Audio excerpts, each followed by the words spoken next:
दोस्तों नमस्कार। स्वागत है आप सभी का आप ही के अपने इस मंच पर जिसका नाम है मयूर जानी ऑफिशियल।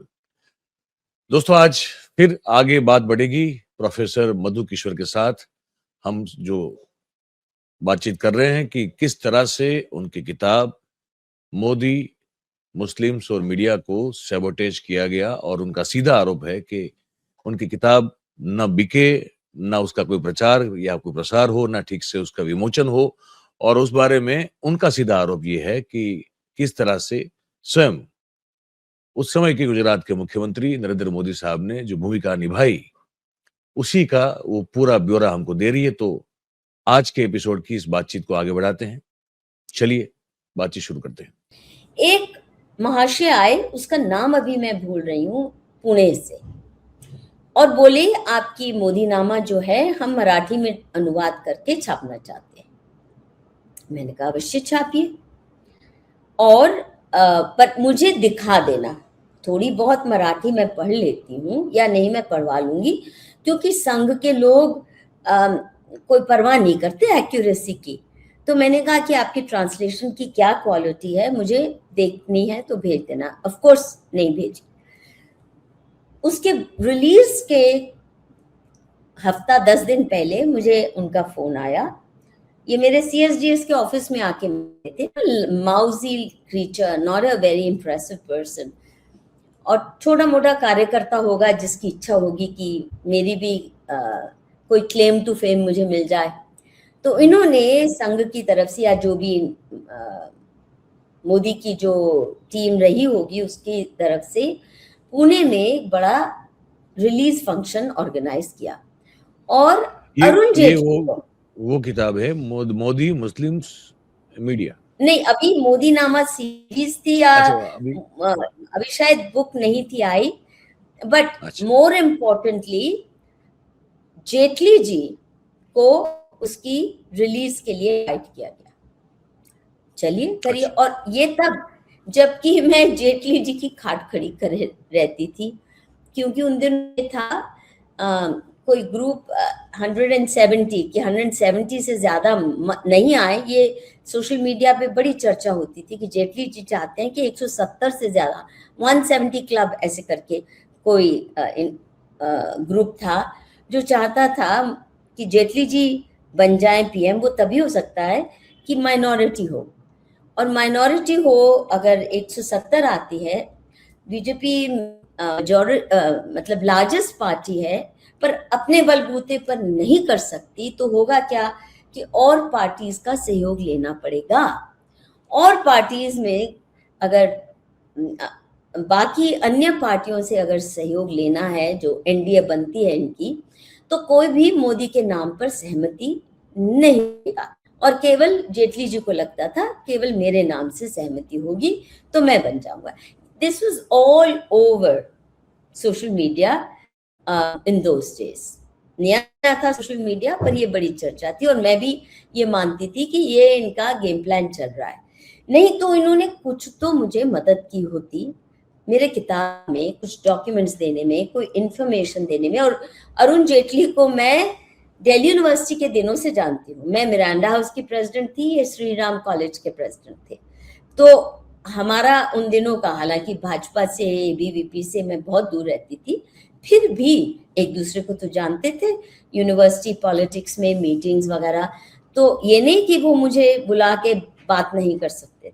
खैर, तो वहां पे जब मैं पहुंचती हूँ, आई टेल यू, इतना घटिया अनुभव मेरा। ये RSS की फितरत है, क्योंकि मैं एक मात्र प्रोफेसर थी। इनको ना कोई मिनिस्टर है या, अच्छा वैसे इनको एक लेक्चरर, डिग्री कॉलेज का लेक्चरर और प्रोफेसर के बीच का फर्क भी नहीं पता होता है ना। कोई छोटे से कस्बे का एक डिग्री कॉलेज है, वहां कोई लेक्चरर है तो उसको भी प्रोफेसर साहब करते करते थकते नहीं है। और कोई डिग्री कॉलेज का प्रिंसिपल बन जाए तो उनको लगता है बहुत बड़ी महानस्ती है। बट अगर कोई है भी सीरियस प्रोफेसर, पर वो डायमंड स्टडेड ना आए, आप जानते हैं ना बीजेपी की महिलाएं कितना जी। सच समझ के रहती हैं, तो उन्हें लगता था ये तो टीचर सी है, ये क्या परवाह इसकी करनी। तो खैर, अब अरुण जेटली को तो 5 स्टार अरेंजमेंट किया गया उसको रहने के लिए। सबसे पहले मैं पहुंचती हूँ तो एक फटीचर सा होटल, वो भी एक रेस्टोरेंट जो महाराष्ट्रियन खाने का रेस्टोरेंट होता है, उसके ऊपर ऐसे घुरने से कमरे जिनमें लाइट नहीं, हवा नहीं, मतलब nobody has ever hosted me in such a furniture room anywhere. Jaitley ji को बहुत शान शौकत वाला उनका इंतजाम। चलिए कोई नहीं, मैं कोई बात नहीं, तुम फटीचर हो तो फटीचर ही मुझे कमरा दोगे। अब होता क्या है कि मैं शहर में देखती हूँ जो होर्डिंग्स हैं, होर्डिंग्स में किताब पे मेरा नाम नहीं है। ये मराठी भाई का जिसने अनुवाद करवाया होगा घटिया सा किसी के हाथ। आप सोचिए, अब इनको अच्छा, एक पैसा नहीं मैंने इनसे कोई रॉयल्टी का मांगा, रीप्रिंटिंग राइट्स मांगे, कुछ नहीं। नाम भी मेरा इनको देना गवारा नहीं हुआ, सिर्फ मुझे बुलाया इसलिए कि एक नाम है फिर भी, पर मराठी उसमें, ये पहले भी मराठी लोग कर चुके थे मेरे साथ, मेरे आर्टिकल को ट्रांसलेट करके सीरियसली अपने नाम से छापते ना कि ट्रांसलेट तो हमने किया है, बट नॉट एडमिटिंग कि तुम्हारा ट्रांसलेशन है, मधुकिश्वर की राइटिंग है। ये महाराष्ट्र की बड़ी घटिया फितरत है और बहुतों ने मेरे साथ किया था। पर यहाँ खासकर जब मुझे आप बुला ही रहे हो उस रिलीज के फंक्शन में, तो चारों तरफ जेटली जी की फोटो है, इस चमचे की फोटो है on the hoardings, and I am missing. I didn't care, ठीक है, ले लो क्रेडिट, क्या भी मुझे चाहिए आपसे। तो ये जो ग्रेसलेस चल रहा है, अब मोदी जी ने क्या किया स्वयं, ये मुझे इन्हीं के लोगों ने बताया। मोदी नामा सीरीज को लेके वो जो बाइंडिंग होती है स्पाइरल बाइंडिंग या कुछ अच्छे से ग्लैमर, नहीं स्पाइरल कभी नहीं करेंगे मोदी जी, बहुत ग्लैमर से। हाँ। कबाड़ भी उन्होंने छापना है तो बड़ा ग्लैमरस है ना, कॉफी टेबल बुक का किस्म का। तो इन्होंने मुझे नहीं बताया, किसी और ने बताया, इन्हीं के ऑफिस में से गुजरात में सभी एम्बसीज को भेजा गया, सभी विदेशी अखबारों, New York times, guardian, London time magazine, फला ढिमका, और इस्लामी जगत में जितने भी लोग हैं, क्योंकि वहां इन्हें दिखाना था कि मैं देखो कितना प्रो इस्लाम हूँ, मैं कितना मुसलमानों का ख्याल करता हूँ, वहां भेजा। ग्लोबली इन्होंने सर्कुलेट किया। आप देखिए गजब की बात। लेकिन मेरी किताब कोई यहां ना पढ़े, इसका कैसे इंतजाम किया वो भी मैं आपको अभी 2 मिनट में बताती हूँ। अभी उस फंक्शन में हम बैठे हैं तो जेटली जी के साथ कुर्सी में मैं भी हूँ स्टेज पे। पुणे वाले फंक्शन में, पुणे के फंक्शन में जी। अब जेटली जी जो दिल्ली में मुझे कभी भी बुला के बात कर सकते अपने ऑफिस में, और 1-2 बार मैं उनसे मिलने भी गई थी किसी विशेष जानकारी के संदर्भ में, but I knew him so I could pick up the phone, talk to him and get a meeting। तो मैं उससे वाजपेयी के काल की बात कर रही हूँ। 1-2 बार मैं गई थी, एक बार इनसे किसी बात पर झगड़ा करने, he had done something very foul, and एक बार किसी और का, वाजपेयी जी के काल पे। He could have easily picked up the phone and called me, कभी नहीं उन्होंने बुलाया था मुझे। वहां पे मेरे साथ बैठे और सारा वक्त जब मंच पे और लोग बोल रहे हैं तो जेटली जी मेरे कान में, you know Madhu, you must be surprised how he became the CM suddenly. Actually, I was the one who guided Vajpayee ji. He's the best bet. Gujarat was in a mess. Keshubhai had really made a total disaster of handling the earthquake, बड़ी corruption, बड़ी mismanagement. तो मैंने कहा नरेंद्र भाई को भेजो। हाँ, he's telling me all this. Now I knew that was not the case. क्योंकि और किसी ने ऐसा नहीं कहा कि जेटली जी चाहते थे, और जेटली जी का नाम तो 170 क्लब में आ रहा था, ये तो खुद बनना चाहते थे। और इनकी अच्छी सेटिंग भी थी चीफ मिनिस्टर्स के साथ। नीतीश जो मोदी को फूटी आंखों नहीं पसंद करते थे, वो तो जेटली के सबसे जिगरी यार थे। ऐसे कई सारे चीफ मिनिस्टर जो मोदी को नहीं मानते, वो जेटली जी के बहुत करीबी थे। तो ये मुझे फीड कर रहे हैं। तो मैंने एक दो सवाल और पूछने चाहे। मैंने कहा कुछ फलां डॉक्यूमेंट्स मुझे चाहिए। अभी तक मोदी मुस्लिम्स एंड मीडिया नहीं आई, तो इन्होंने मुझे कोई चीज में मदद नहीं की। पर उसके बाद अच्छा मैंने ये भी खंगाला, जेटली जी कॉलम लिखा करते थे रेगुलरली और ब्लॉग पे भी पोस्ट करते थे। मैंने खंगाला कि वहां से क्या मुझे कोई जानकारी मिल सकती है नरेंद्र मोदी के बारे में, दंगों के बारे में, किस किस्म का इनका शासनकाल रहा। कुछ नहीं, कभी नेवर एवर डिफेंडेड। एक और मजे की बात बताऊं जेटली जी और इनके बारे में, जी बीच में डिस्ट्रैक्शन हो जाएगी या बाद में कभी, पर ये आई मुझे थिंक हाँ कर सकते हैं बात, तो आप उस पर फिर वापस मुद्दे पे आ जाएंगे। जी हाँ आ जाएंगे। अब जेटली जी के बारे में मुझे ये भी कोई बता चुका था, आरएसएस से रिलेटेड ही एक जर्नलिस्ट, कि जी मोदी जी के ऊपर जब केसेस चल रहे थे सुप्रीम कोर्ट वगैरह में, तो मोदी जी ने जेटली जी को कहा कोई अच्छे वकील कर दो। तो जेटली जी ने जो वकील किया वो ऑफिशियली कांग्रेस का मेंबर है, क्या नाम है उनका, सरदार है वो, अभी नाम नहीं याद आ रहा, मैं आपको भेज दूंगी तो आप फिल इन कर देना। ओके और केस इनके खिलाफ जाया जा रहा है, और मोदी जी को ये नहीं पता। Then this particular journalist whose name I know but I won't name him, उसकी भी खाट खड़ी कर देंगे नहीं तो Modi ji, he went to Gujarat and he told Jaitley कि not Jaitley, he told Narendra Modi कि नरेंद्र भाई कोई वकील और कर लो, क्योंकि जेटली जी ने जिनको नियुक्त किया है वो तो ठोस कांग्रेस पार्टी के मेंबर हैं ऑफिशियली, और वो बिगाड़ रहे हैं आपका केस, आपका जेल जाना निहित है अगर ऐसा ही चलता रहा।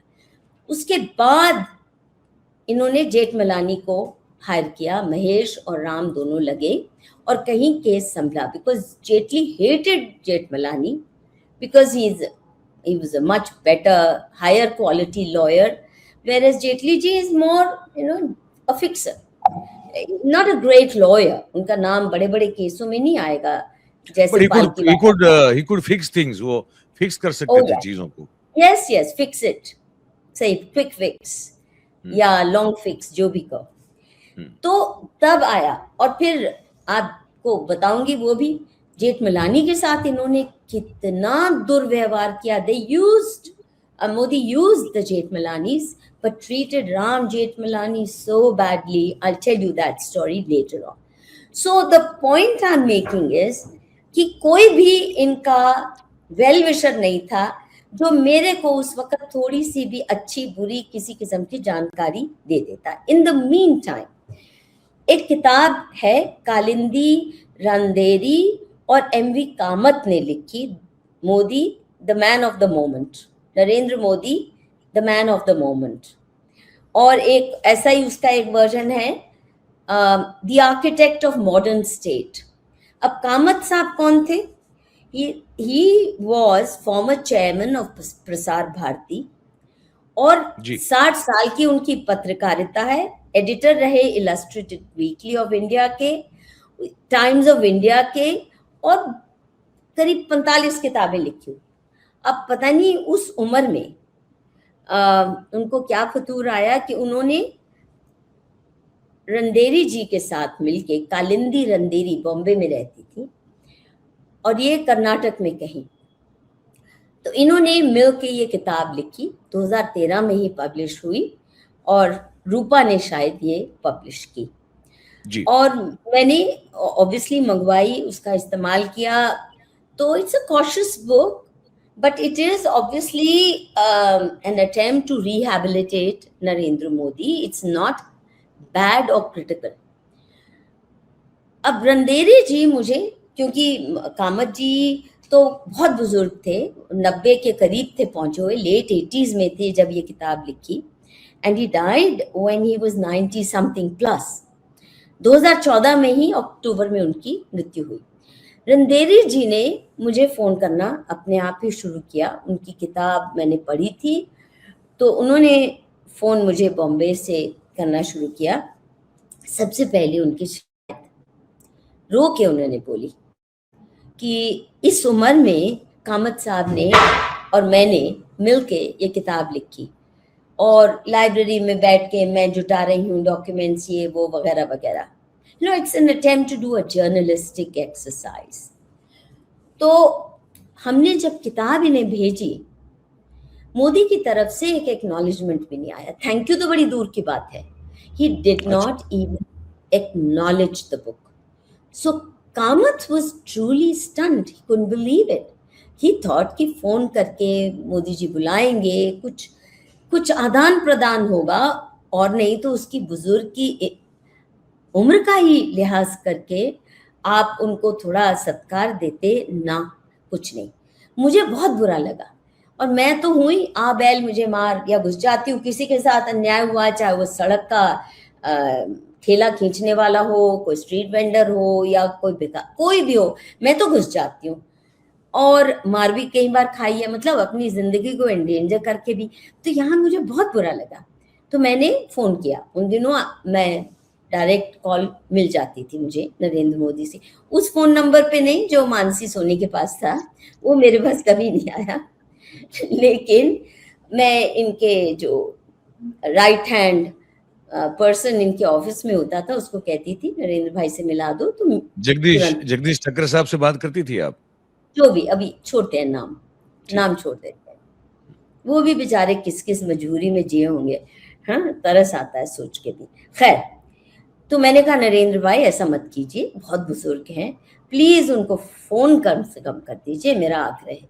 ये मेरी पहली क्या बोलते हैं ना, मैंने एक पूरी वीडियो बनाई थी, मोदी से मैंने क्या क्या मांगा जी। ये सबसे पहली चीज थी जो मैंने मोदी से मांगी। ऐसी ऐसी चीजें हैं, वो पूरी मैं लिस्ट आपको भी कभी सुनाऊंगी जी। तो मैंने तो आग्रह किया, और बहुत पुरजोर आग्रह किया, ऐसा नहीं कि माइल्डली। तो मैं बात, आप जानते ही हैं, अच्छी बुरी कोई नहीं करती हूँ, तो मैंने हक से बोला कि आपको ये करना चाहिए। He did not do that. फिर अक्टूबर 2014 में तो उनका देहांत हो गया। उसके बाद ये रंदेरी जी बॉम्बे में रहती थी, इन्होंने 3-4 बार फोन करके मुझे कहा, मधु कभी भी बॉम्बे में आना तो मुझे ज़रूर मिलना। हमने बहुत इसके बारे में बहुत दुखदाई बातें सुनी है, हमारे पास एविडेंस भी है, मैं सब तुमसे शेयर करना चाहती हूँ, क्योंकि तुम्हें तो कम से कम पता होना चाहिए। ये मेरी किताब आने के बाद की बात है, तो मेरी किताब आ चुकी थी। अगर उन्होंने पहले बुलाया होता, इस किताब के आने से पहले, मैं फ्लाइट लेके पहुंच जाती। जैसे मैं केरला पहुंच गई थी, जैसे मैं कहीं भी पहुंच जाती थी जहां मुझे कोई सुराग मिलता था, तो मैं फ्लाइट लेके पहुंच ही जाती थी। राघवन से मिलने ऐसे ही मैं चली गई थी बॉम्बे, तो इनके पास जरूर जाती, but it was after I had published my book. तो उसके बाद मैं इतनी निरुत्साहित थी कि इनके बारे में कुछ ज्यादा जानने की इच्छा भी नहीं। किताब के बाद जो जो हुआ, तो मैं थोड़ा पीछे हट चुकी थी, तो I never went. But it's my great regret that when by the time I decided to go meet her, जब मुझे बॉम्बे जाना ही था, पता चला उनका भी देहांत हो गया। तो कितने बुजुर्ग रहे होंगे और कितना दुखी किया होगा, जो मुझे रो रो के रंदेरी जी ने कुछ एक बातें बताई। अब जब ये देखा मैंने कि कैसे ट्रीट करते हैं कामत जैसे व्यक्ति को, इतना सीनियर जर्नलिस्ट है, तो अब आप समझे मैं इनको क्यों अपनी किताब कॉपी भेंट करने भी नहीं गई। भरत लाल जी को दे दी, देना हो तो दे देना, पहुंचा देना, कोई तो मुझे कोई फर्क। किसी ने, मतलब भरत लाल या किसी और ब्यूरोक्रेट ने या भाग्येश झा साहब ने कभी ना, मतलब नोबडी इंसिस्टेड के अरे मधु जी क्या कर रही हैं आप, तो जरा अब आपने लिखी है किताब, आप जाइए उनको भेंट खुद दीजिए, ऐसा किसी ने कहा नहीं? क्या इंसिस्ट नहीं किया नहीं, कभी? मैंने भरत लाल जी को जब दी, उन्होंने कहा आप खुद जाइए ना। मैंने कहा नहीं, मेरी इच्छा नहीं है, नहीं है मेरी इच्छा। I made it very clear that it was a deliberate choice. हालांकि मैं कह सकती थी रिलीज तो कर दो, और विशेषकर तब जबकि इस किताब को कोई पब्लिश करने को तैयार नहीं था। अब मैं आपको किताब की हिस्ट्री बताती हूँ जी। अब मेरा जब किताब का समापन होने की, मैंने 3 वॉल्यूम्स में लिखने की अपने से वायदा किया था, या लिखा भी है, that's other things will come in volume 2 and 3 because I had lot of material. But उसके बाद तो मेरे को अनुवाद भी भेजा किसी ने करके, मेरा मन नहीं किया कि मैं उसका हिंदी अनुवाद पढ़ के करेक्शन कर लूं। मेरे पास 2 अनुवाद पड़े हुए हैं। I was so disgusted that I said hell with it, I'm not interested. अच्छा, अब क्या होता है कि मेरी मोदी की किताब तो कोई पब्लिशर छूने को तैयार नहीं है, और ये तब जबकि उससे पहले मैं अधिकतर एकेडमिक पेपर्स या आर्टिकल्स लिखते थे, मैंने किताबें कभी नहीं लिखी थी। लेकिन जैसे मान लो 1984 की ही शायद बात है, हाँ, मैं लंदन में गई थी, तो वहाँ जेड बुक्स नाम की एक बड़ी लेफ्टिस्ट पब्लिशिंग हाउस है, उन्होंने मुझे सुना होगा किसी लेक्चर में। So when I reach they said they want to publish articles from the first 5 years of Manushi, that they are historic, they are very significant, वगैरह वगैरह। तो मैंने कहा अभी तो शुरू ही हुई है, ऐसा कोई मुझे नहीं दिखा कि मैं किताब के रूप में उसको कर दूं, एंथोलॉजी बना दूं, but they were very insistent।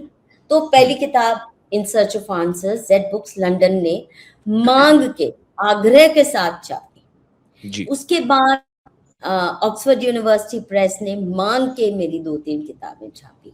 उसके बाद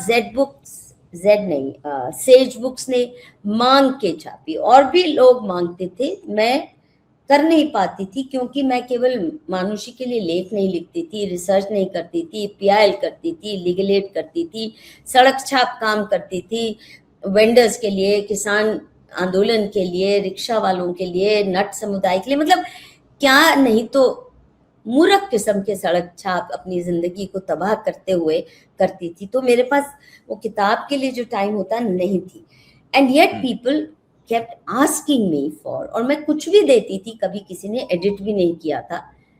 चाहे इकोनॉमिक एंड पॉलिटिकल वीकली में मेरे एकेडमिक पेपर्स छपे हों, किसी ने कोई तामझाम ऐसा नहीं कि ये तो देंगे, लेफ्टिस्ट नहीं था फिर भी। अभी ये हालत है कि कोई किताब मोदी की तो मेरी छापना नहीं चाहता। अगर ये एंटी मोदी होती तो लेफ्टिस्ट सारे पब्लिशर बड़ी खुशी से आ जाते जी, और अगर ये उस किस्म की प्रो मोदी होती जैसी मोदी चाहता था, तब भी आ जाते।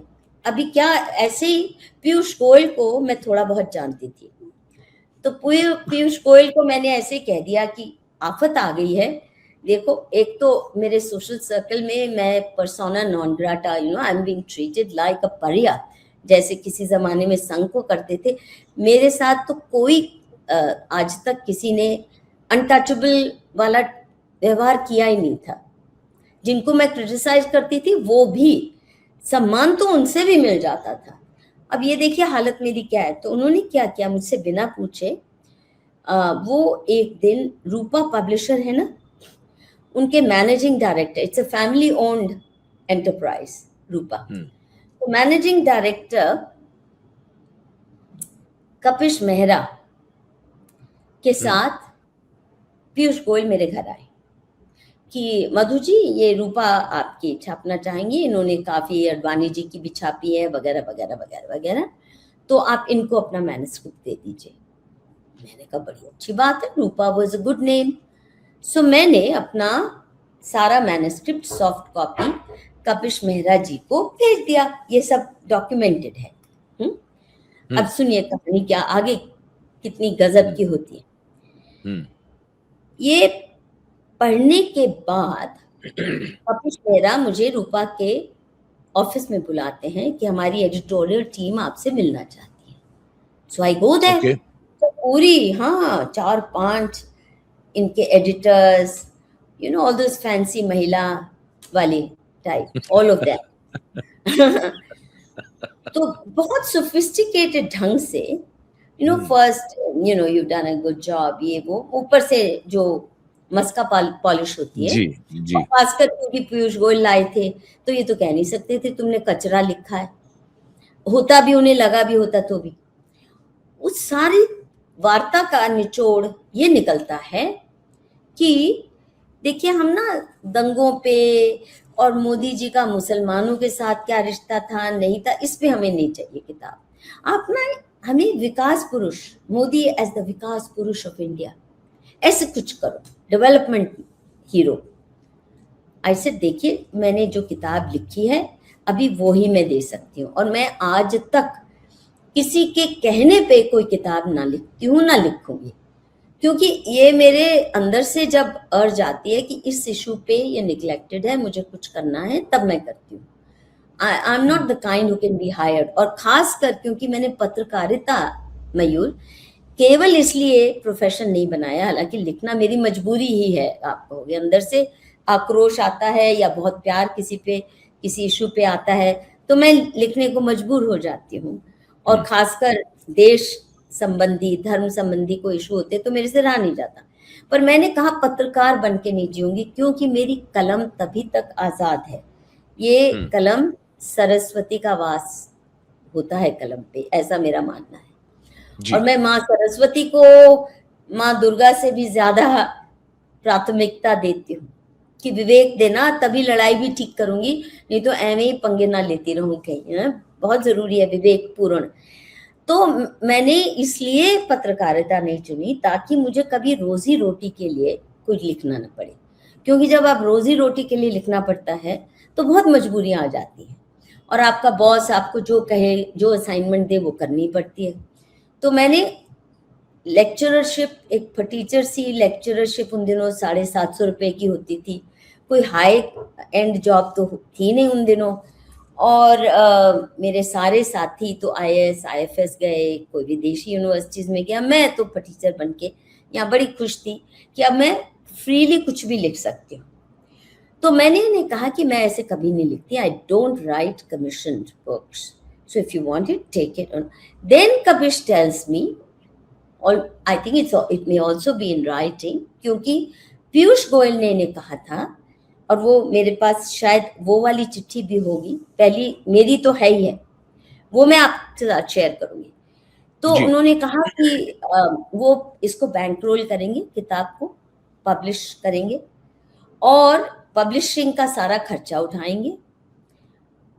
उसके साथ साथ उसकी छोटी छोटी बुकलेट्स बनवाएंगे, वो ताकि स्कूली बच्चों में भी बांटी जा सके। So they had a massive this thing, but you have to write Modi as Vikas पुरुष।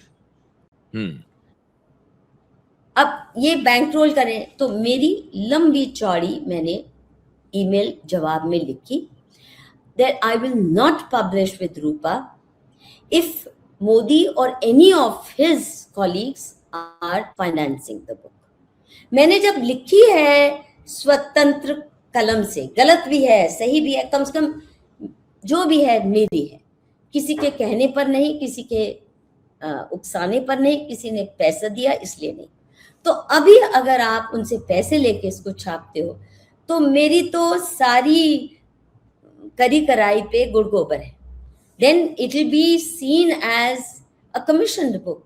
हालांकि मुझे एक पैसा नहीं मिलना, तुम्हें मिलेगा, पर लगेगा तो यही ना कि मधु किश्वर एक बिकाऊ पत्रकार थी जिसने उनके कहने पर किताब लिख दी और ये चारों तरफ फैल गई। तो मैंने लिखित में मना किया, वो मेरे पास अवश्य होगी ईमेल। अब और देखिए, जब किताब लास्ट स्टेजेस पर थी, तो भाग्येश झा, जो जिनके साथ मेरा अच्छा फ्रेंडली संवाद हमेशा रहता था, he was very helpful in a personally nice way. अगर मैं सारा दिन कुछ खाया नहीं तो वो आ जाते थे, चलो तुम्हें खिचड़ी खिला लाऊं, यहाँ इस रेस्टोरेंट में अच्छी खिचड़ी मिलती है, और जहाँ तुम रह रही हो वहाँ खाना भी अच्छा नहीं, ऐसा मतलब उस किस्म का रिश्ता था।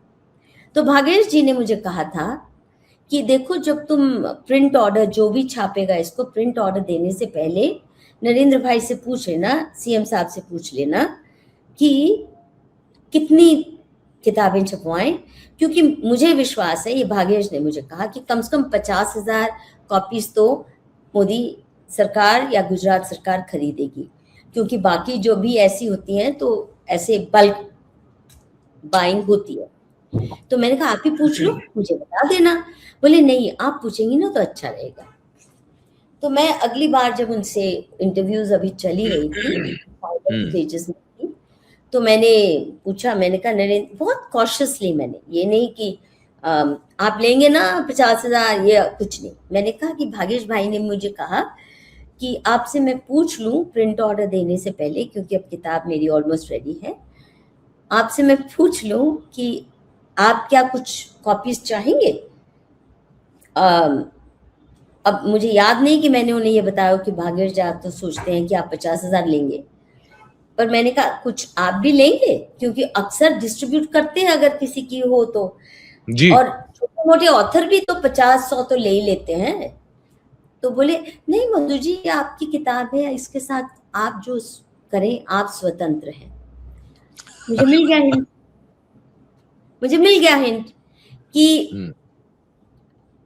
इनका काम मेरे मोदी नामा सीरीज से हो चुका है, जिसका इन्होंने भरे भरपूर उसका प्रचार किया, जहां जहां स्ट्रेटेजिकली पहुंचानी थी, अपने कार्यकर्ताओं के बीच में नहीं। तो अब ये इनको नहीं। और फिर उसके बाद पीयूष गोयल और रूपा पब्लिशर के साथ जो मेरा अनुभव रहा, तो मुझे समझ आ गई बात, and that was another added reason कि मैं उनको किताब देने नहीं गई, कि मुझे लगा मेरी किताब है ना, अब इनको मैं दूं भी क्यों।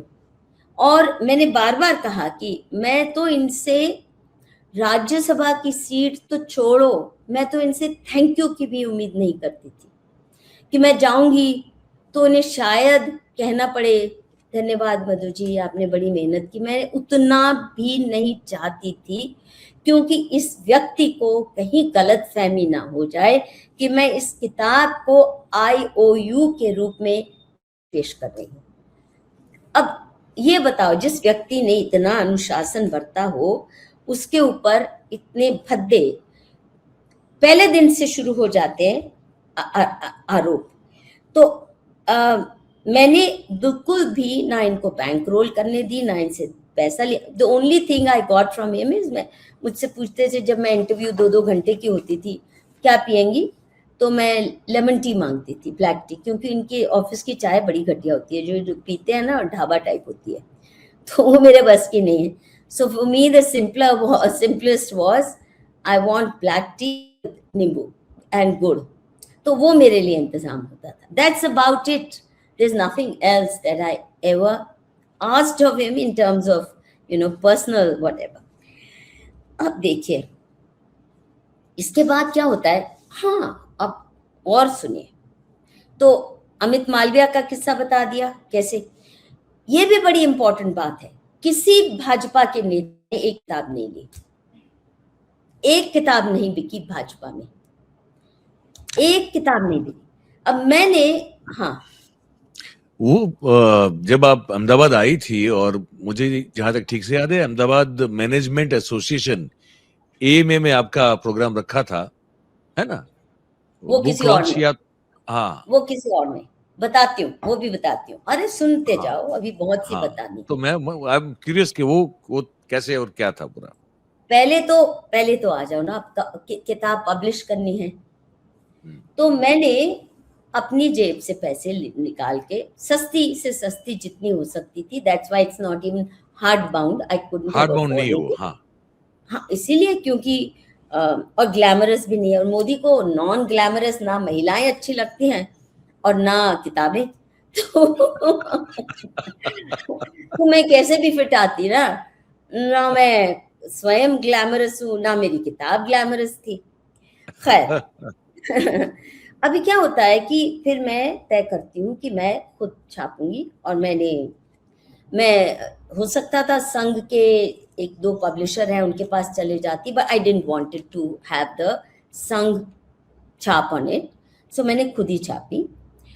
अभी क्या होता है कि इसको बुक रिलीज के फंक्शन के लिए, क्योंकि मैं इंडिया इंटरनेशनल सेंटर की बड़ी पुरानी मेंबर रही हूँ, वो भी इनवाइटेड मेंबर। वहां तो 25-25 साल की बेटी होती है, मुझे तो इनवाइट करके बुलाया गया था।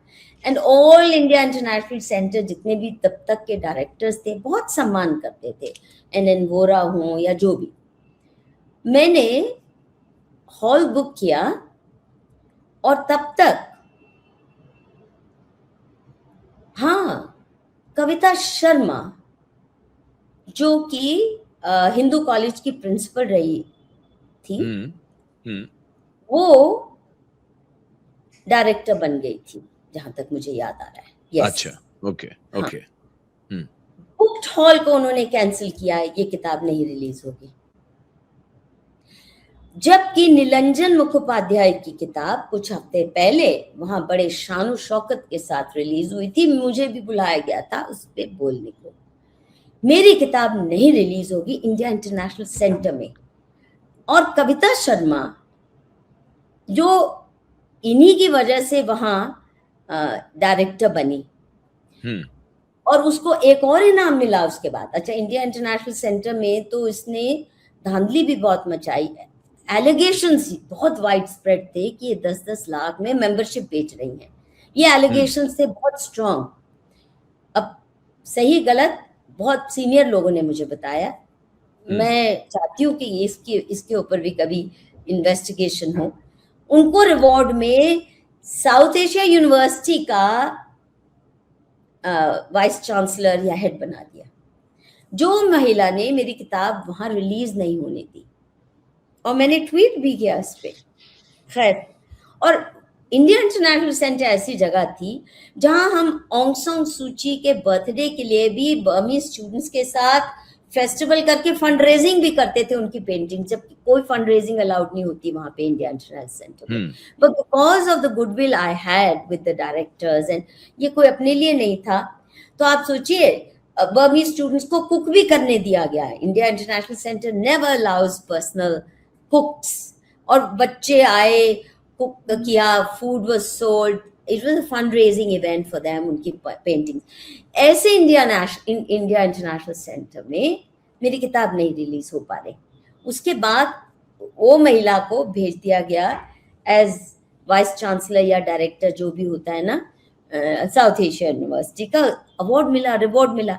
फिर गांधी पीस फाउंडेशन, जिसके साथ मेरा पुराना रिश्ता था, उनके डायरेक्टर्स मेरे फ्रेंड्स भी रहे थे, ये वहां राधा बहन थी उस वक्त डायरेक्टर। वहां हॉल बुक किया, उन्होंने भी कहा नहीं, मोदी की किताब नहीं रिलीज हो सकती। फिर हैबिटेट सेंटर से पूछा, मोदी की किताब रिलीज यहाँ नहीं होगी। और मधु द्वारा, अगर मोदी को गाली देते हुए इस्लाम का दुश्मन, माइनॉरिटीज, रिलीजियस माइनॉरिटीज का दुश्मन करके मैंने लिखी होती तो बड़ी खुशी से होती, पर यहाँ मैं दिखा रही थी कि ये तो इस्लाम परस्त है, ये कोई नहीं चाहता था ये नैरेटिव कहीं जाए, मोदी भी नहीं। उसके बाद 2-3 जगह, अच्छा हाँ, अब और याद आई एक बात। जफर उन दिनों, आप जानते हैं मेरी किताब में, सुरेश वाला, हाँ सुरेश वाला, मेरी किताब में उनकी कोटेशंस इतनी थी तो हीरो बने थे, उसकी वजह से बहुत टीवी चैनल्स में आ रहे थे।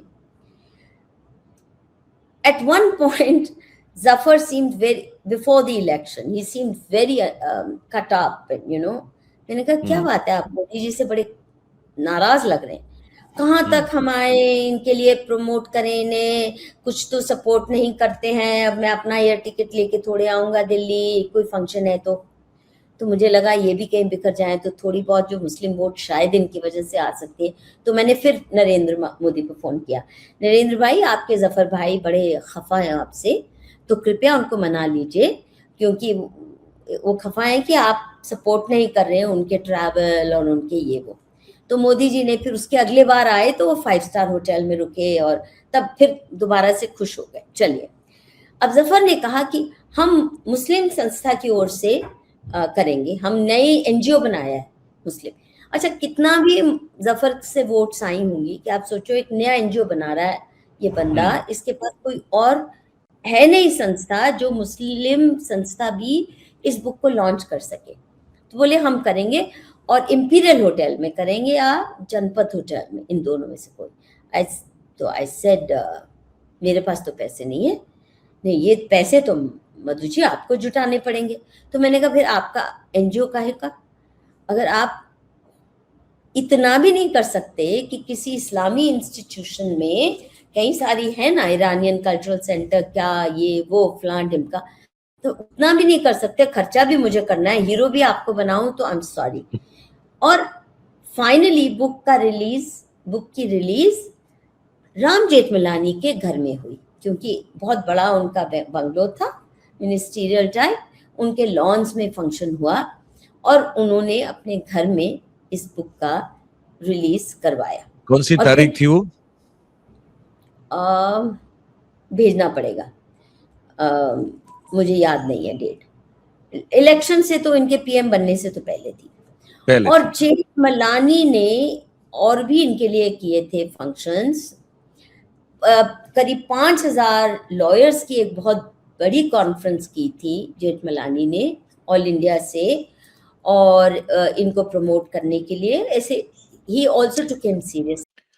तो दोस्तों, अब आज इस एपिसोड को यहाँ पे विराम देंगे। मधु किशोर जी के साथ जो बातचीत चल रही है उसमें इसके बाद आने वाले एपिसोड में आप इस पूरी कहानी को आगे और भी किस्से हैं वो जानेंगे कि किस तरह से मधु किशोर जी की किताब मोदी मुस्लिम्स मीडिया, इसको सैबोटेज किया गया।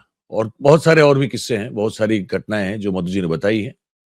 तो ये एपिसोड तो यहाँ खत्म होगा। इसके बाद का जो दूसरा एपिसोड है उसमें आप इस कहानी को आगे बढ़ते हुए देख सकेंगे, सुन सकेंगे।